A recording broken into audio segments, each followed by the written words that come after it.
দেখো, জানিয়ে রাখি দুটি হেভিওয়েট বুথ, সেটা হচ্ছে বিরোধী দলনেতা শুভেন্দু অধিকারীর বুথ, সেটা হচ্ছে বিধানসভা কেন্দ্র নন্দীগ্রাম বুথ নাম্বার 79, সেখানে 11 জনের নাম বাদ গেছে। এবং মমতা বন্দ্যোপাধ্যায় বিধানসভা কেন্দ্র ভবানীপুর বুথ নাম্বার 207 মিত্র ইনস্টিটিউশন 127 জনের নাম বাদ গেছে, এরকমটাই জানা যাচ্ছে। অন্যদিকে জানিয়ে রাখি যে 58 লক্ষেরও বেশি যে নাম বাদ গেছে তার মধ্যে কিন্তু মৃত ভোটার, স্থানান্তরিত ভোটার, ডুপ্লিকেট ভোটার এবং তার সঙ্গে সঙ্গে নিখোঁজ ভোটারের নাম সামিল রয়েছে।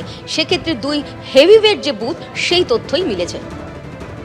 বেশ রুমা, তুমি আমাদের সঙ্গে থাকো। দুই হেভিওয়েটের বুথ, আমি আরেকবার আপনাদের বলবো, নিঃসন্দেহে প্রথম নাম মুখ্যমন্ত্রী মমতা বন্দ্যোপাধ্যায়। তার ভবানীপুর কেন্দ্রে মিত্র ইনস্টিটিউশনের 207 নম্বর বুথে বাদ পড়েছে 127 জনের নাম।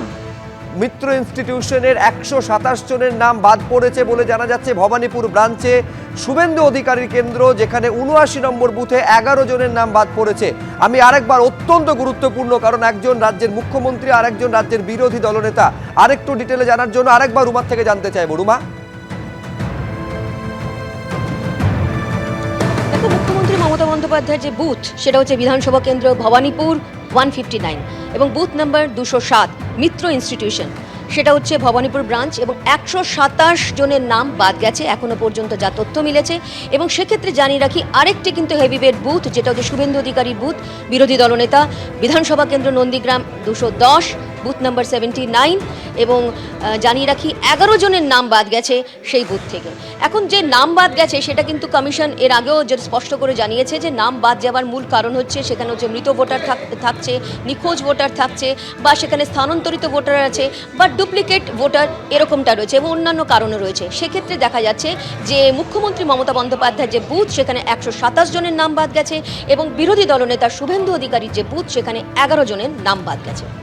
বেশ রুমা, আপাতত তোমাকে ধন্যবাদ। অর্থাৎ একদিকে বিরোধী দলনেতা এবং অন্যদিকে মুখ্যমন্ত্রীর যে বুথ সেখানে কতজনের নাম বাদ গিয়েছে এইটা আপনাদের সামনে তুলে ধরলাম।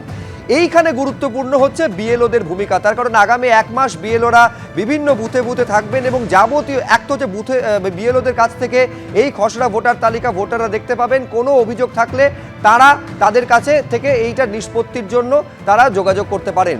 আমি সরাসরি কথা বলবো, আবির দত্ত আমাদের প্রতিনিধি রয়েছেন। এইটা আমাদের জানাও যে এক তো হচ্ছে অনলাইনে দেখা যাচ্ছে, অফলাইনে যদি কেউ অনলাইনে পরিষেবা সরগড় না হন কম্পিউটার ব্যবহারের ক্ষেত্রে বা মোবাইল ব্যবহারের ক্ষেত্রে, বিএলওদের কাছ থেকে তার মানে পুরোটা পাওয়া যাচ্ছে, ভোটার তালিকা ড্রাফট রোল, তার নাম আছে কি নেই সেটা জানা যাবে।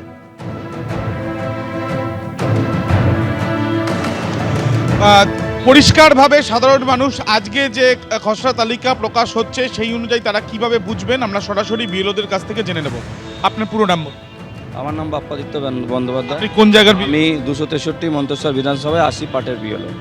প্রথমেই আপনাকে জিজ্ঞেস করব, আজকে সকালবেলা ওয়েবসাইটে একটি তালিকা বেরোলো, এই তালিকায় যাদের নাম সেখানে পাওয়া যাচ্ছে তারা কি বুঝবেন তাদের নাম তালিকায় থাকবে কি থাকবে না? কালবেলায় যেটা বেরিয়েছে সেটা হচ্ছে সবটাই আপনার বাতিল, অর্থাৎ ডিলিটেড ভোটারের তালিকা। 12টার পরে যে তালিকা যেটা বেরোচ্ছে সেখানে নাম থাকলে কি বুঝবেন একজন ভোটার? সেটা হচ্ছে খসড়া voter list, draft voter list. সেই ড্রাফট ভোটার লিস্টের নাম থাকলে পরে ফাইনাল ভোটার লিস্টের নাম তাদের নিশ্চিত, এটুকু করে বলা যেতে পারে। মানে আপনি বলছেন সকালে, কিন্তু তার মধ্যেও অনেক সময় আমরা 3 নম্বর ফর্ম ফিল আপ করেছি। 3 নম্বর ফর্ম মিনস হচ্ছে যাদের কোনো লিঙ্কেজ নেই, তার বাবার নেই, মায়ের নেই, দাদুর নেই, ঠাকুমার নেই, কারুর নেই, সেই কিন্তু তারা এখানকার জেনুইনলি ভোটার।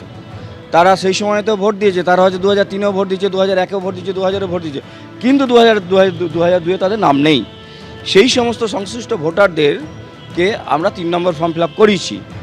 আর হয়েছে কি, আর দুটো, একটা, চারটে, পাঁচটা যেটা হয়েছে সেটা হচ্ছে দেখা যাচ্ছে তাদের কোনো রকম আমরা কোনো করতে পারছি না, লিঙ্কেজ করতে পারছি না, তাদেরকেও কিন্তু আমরা 3 নম্বর ফর্ম ফিল আপ করিয়েছি।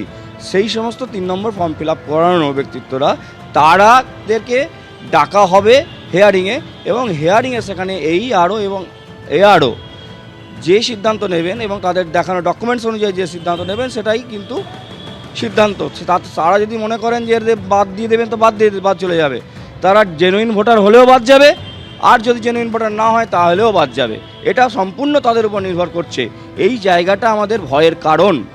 এবিপি আনন্দ, এগিয়ে থাকে, এগিয়ে রাখে।